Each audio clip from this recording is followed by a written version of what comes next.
నానా మీ చిన్నప్పుడు ఎలా ఉండేది కొల్లేరు? చిన్నప్పుడు నాయన ఈ కొల్లేరంతా కాడ 10 పైసలు పిల్ల నీళ్ళలో వేసి తీసుకునేలా ఉండేది. బొడ్డు లోతు వచ్చినప్పుడు కనుక ఎదరము లోతులోంచి అలా చూస్తే నిగనిగ ఆడతా కనపడేది. అలాంటిది ఈ చెరువులు ఇవి వచ్చేసాక ఈ మందులు గిందులు జల్లే చేసి ఈ పాయిజమైన నీరు ఇలా వదిలేయటంలో చెరువుల్లోకి కొల్లేట్లో చేప లేకుండా పోయింది. ఈ కొల్లేరు బాగా మెరగదేరిపోయి సంవత్సరానికి తూడి నాసు ఎంత పెరిగిపోయి అది కిక్కేస ఈ గురబటెక్క ఇదంతా వచ్చేసి అక్కడ తాసేసి మొత్తం ఇదంతా కూడా బాగా సంవత్సరానికి ఒక 2 అంగుళాలు లోతు పెరుక్కుంటూ వచ్చేసి ఇప్పుడు మెరకైపోయింది. కొల్లేరు బాగా మెరకైపోయింది. అప్పుడు మా చిన్నప్పుడు ఇది అది కాపాడే గట్టు, ఆ గట్టు కాడి అవతలకే సాగు చేసేవాళ్ళం, వ్యవసాయం గుడిచేవాళ్ళం. వ్యవసాయం గుడిచేవాళ్ళం. అప్పుడు ఈ కొల్లేరు మే నెల వచ్చేటప్పటికల్లా బొడ్లోతు తొడలోతు ఉండేది ఈ కొల్లేరు వేసవకాలానికి. అలాంటిది ఇప్పుడు వేసవకాలం కాదు, సంక్రాంతి వెళ్ళేటప్పుడే కొల్లేరు ఎండిపోయి ఒట్టికాల లోతుకు వచ్చేసింది. ఇంకో నెలకి కొల్లేరులో నీళ్ళు ఉండవు, ఇక ఏమి ఉండవు. ఇక అలాగే ఇక నిరుమయంగా బతకటమే. ఈ కొల్లేట్లో మా బతుకులు ఎలాగ ఉన్నాయంటే వాటి చూస్తేనేమో ప్రభుత్వం జలయాంగలరావు ఇచ్చిన చెరువులు అవన్నీ కొట్టిచ్చేశారు. వాటి చేతగా కొద్ది గొప్ప కొన్ని తవ్వుకుంటే అవి కూడా మొత్తం పూడిపిచ్చేసారు, నేరమట్టం చేపించేశారు.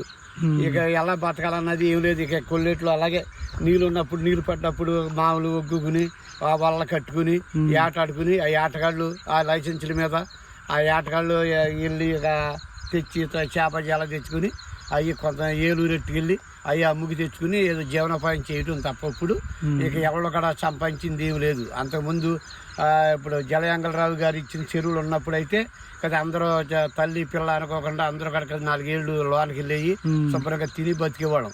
అలాంటిది 2026లో అనుకున్నా, 2006లో అనుకుంటా మొత్తం చెరువులు కొట్టిచ్చేసాడు వైఎస్ రాజశేఖర రెడ్డి గారు ఎక్కాక. అది తెలుగుదేశం పరిపాలనప్పుడే అమలైంది. ఈ వైఎస్ రాజశేఖర రెడ్డి ఎక్కి మొత్తం చెరువులు కొట్టిచ్చేసాడు. ఇక అప్పటి నుంచి కూడా మా జీవితాలు అర్థవంతంగా తయారైనమాట. చదివించుకుంటాకి దారి లేదు పిల్లల్ని.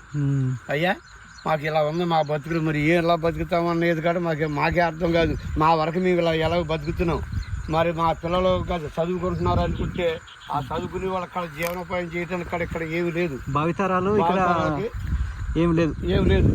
ఇక మా వరకే ఏముంటాం. మా తర్వాత మా పిల్లలు చదువుకుని కొత్త గొప్ప ఇక్కడ టౌన్ వెళ్ళి అక్కడ ఏదో పని చేసుకుని బతికితే వాళ్ళ పిల్లలకి అక్కడే ఉంటారు తప్ప ఈ కొల్లేరు వచ్చి ఇక్కడ కొల్లేరులో ఇక్కడ బతుకుతామని ఆధారం వాళ్ళకి తెలియదు, ఎలా బతకాలని తెలియదు.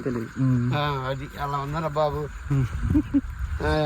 అంటే ఇక్కడ కలుషితం అనేది ఓన్లీ చేపల చెరువుల వల్లేనా లేదా పైనుంచి వచ్చే మొత్తం అన్ని ఇప్పుడు చూడు పెదగాడి చిన్నగాడి అని ఉంది. పైనుంచి వచ్చే ఏలూరు కాడి నుంచి అటు పైన అన్ని కాలువలు, చంద్రే కాలువ అని, మురికి కాలువ అని, రాములేరు అని అన్ని కలిపి డ్రైన్లు అన్ని కలిపి కొల్లేట్టుగా రావాలి. అటు నుంచి వచ్చే ఫ్యాక్టరీలు నీళ్ళు అవన్నీ కూడా ఇట్టే వచ్చేసి ఇలాగ పాడు చేసేస్తుంది నీరు అంతే తప్ప ఇక్కడ చేపల చెరువులు ప్రత్యేకించి చేసి నీళ్ళు. ఇప్పుడు 2006లో వచ్చిన కొట్టేసిన చెరువులు ఇప్పుడు చెరువులు గిరువులు లేవు. ఇప్పుడు ఎలా అయిపోయింది కొల్లేరు ఇంటికి పాడైపోయిందంటే పైన ఫ్యాక్టరీలు కట్టి ఫ్యాక్టరీలో నీళ్ళు వస్తాం వల్ల కొల్లేరులో చేపలు లేకుండా పోని.